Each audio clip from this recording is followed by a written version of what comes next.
Čikagoje gyvenanti lietuvė.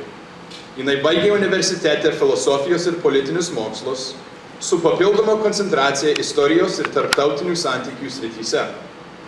Šiuo metu ji kuria dokumentinį filmą apie Lietuvos nesmurtinę revoliuciją, angliškai filmas vadinasi Game Changer – Lithuanian Nonviolent Revolution.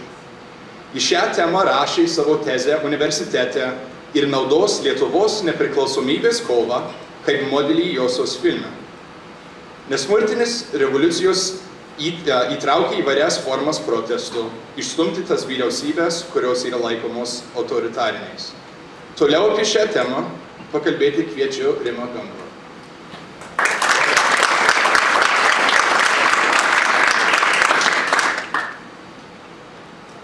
Ačiū labai, Stasy.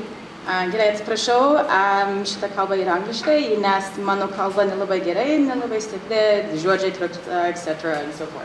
So we'll just continue in English. Anyway, when we're children, our dreams are measured by that awe factor. Like, wow, I want to be an astronaut, firefighter, race car driver, basketball player, and so forth when I grow up. I mean, when I was a kid, I wanted to do everything. Soccer player, ballet dancer, veterinarian, you name it, I wanted to do it.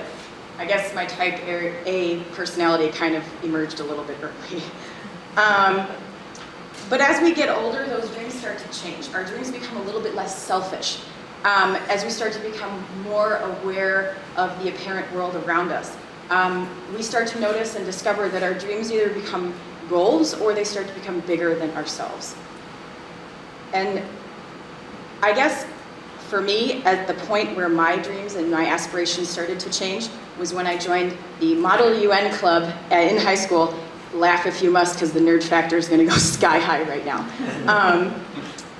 But in that club, I kind of learned how big the world is around me and that things happen every day that affect people's lives. And most of us don't really know anything about it. So I think at that point, I quickly figured out that my goal and my dream in life would be something involved that would affect change in international policy. So fast forward 4 years in college, and I'm sitting in this class called World Wars of the 20th Century. Awesome, right? Here I am thinking, okay, we're going to talk about the Baltics for once in class. It's going to be great. I can't wait. And obviously, I'd grown up with my močiutė telling me stories about what life was like in Lietuva before the war, before they had to run. And then Lithuania's struggle for independence, and I'm also being involved in the Lithuanian community as we commemorate all of those things as well. So I came into this class with a very firm grasp on Baltic history.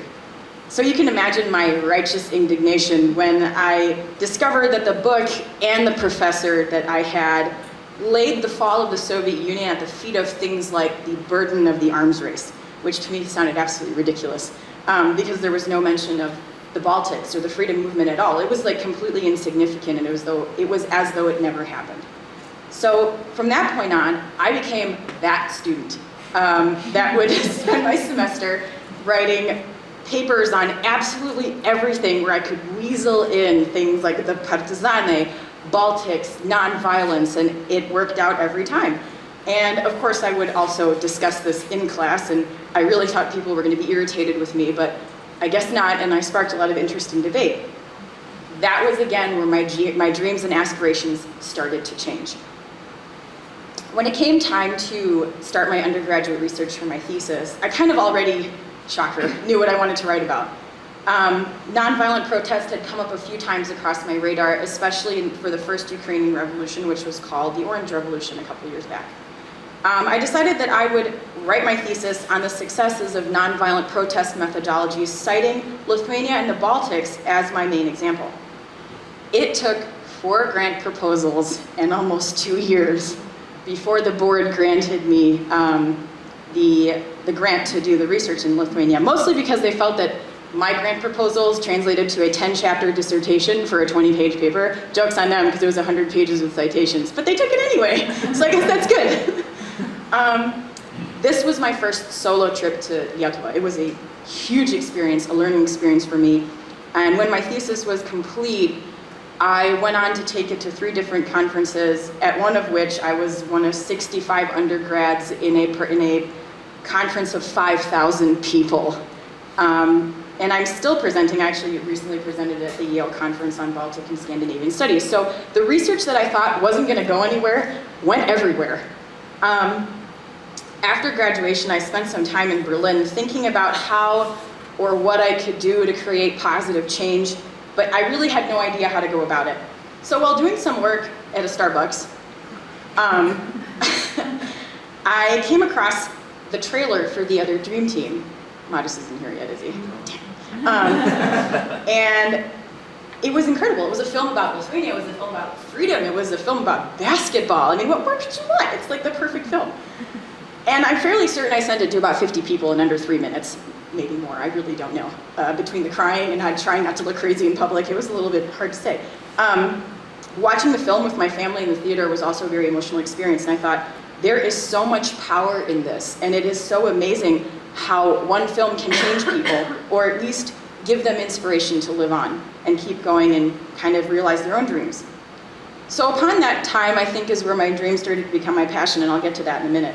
I collected about 30 interviews that I taped during my research, the interviews with people like the father of nonviolent resistance, Dr. Gene Sharp, and interviews with Angonita Rupshita, who was a major player behind the scenes in Sąjūdis, and of course, with Vytautas Landsbergis. Those interviews were fun, because he makes jokes and he laughs at them. And these people were really inspirational. So one day, my močiutė says to me as we're having coffee, Rima, when are you going to do your movie? And I looked at her and I was really confused. I said, what? Ka? Like, kodėl? What are you talking about? And she said, well, you taped all your interviews, didn't you, for your research? You should use them. And just kind of thinking about this made me a little sick because of the monumental task that would be at hand. I said, who am I? Who am I, this little person? What if I failed? What if I screwed this up? Like, I don't think I could do this. And then my mentor said something, my mentor from college said that the one who moves mountains begins by carrying all the little stones away. And my mom also said, look at Henry Ford, look at Walt Disney, the Beatles, Michael Jordan, all of these people failed, but their failures made them successful. So if in some way you fail, you will still find success no matter how you do it. So when you realize who you are and what you want to achieve, your fear is forgotten and your dreams become your passion, and you move forward in spite of whatever mistakes you might make and whatever setbacks will come along the way. And your life gains more purpose and meaning as you find which path, I suppose, God is leading you on. I wanted to tell the story of Lithuania's nonviolent revolution, but for whom beyond the Lithuanian community? We as Lietuviai tell each other, we remind each other, we remember all the time. But what made it special? I think for the international community. So we had to find a way to show its unique successes to the international community. So in January of last year, I quietly started to reach out to people who would eventually be my team, because I was still kind of sitting on the fence. I expanded my research and compiled a list of interviewees that would be eventually part of the film.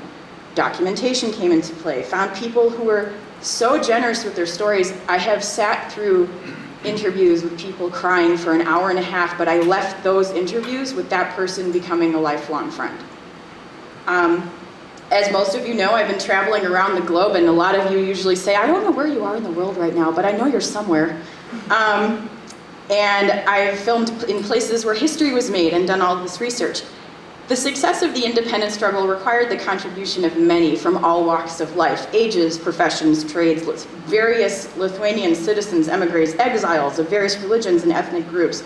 As small as they were, they made a valuable contribution. And I learned so much from those who participated in the achievement of Lithuanian freedom over the decades, not just as participants, but as human beings. And I've made friends, like I said, for life, and I've gotten to know my homeland better than I ever expected, the good and the bad. It's been quite a challenge, but also quite an adventure. I was sitting with Niole Luksha, who is the widow of the partisan leader, Juozas Luksha, and we were having coffee again. And she asked me why I have such a love for Lithuania, growing up in America, etc., not being fully Lithuanian. And I've been asked this question in a few different, sometimes very offensive ways, and sometimes out of complete curiosity. I always say you're as Lithuanian as you feel. But I didn't really have an answer for her, like I never really have an answer for anybody who asks me this question, because I really can't explain it, because I just do. And she said something to me that I don't think I'll ever forget. And she said that I had that kraujo balsas, that it's in the blood, And that is who you are. You are the person that has decided to bear this torch, I suppose. It's my hope that we'll finish the film in such a way that it does our history justice, and it provides a positive contribution to the world beyond our borders, especially in present times where history is absolutely determined to repeat itself or haunt us in some way. And I hope that maybe it'll contribute to reducing violence around the world and creating a better place where we can all flourish in peace. It's a long, challenging road ahead to put my dream into motion, but that's not going to stop me. It never has. And if Lithuania could gain its freedom, and after dealing with that struggle for so many decades, maybe I shouldn't be the one to say I can't. So anyone in this room, for anybody who thinks that they can't do their dream, if you don't build your dream, you're going to build somebody else's. The effort is the same, so why not make your passion and build it?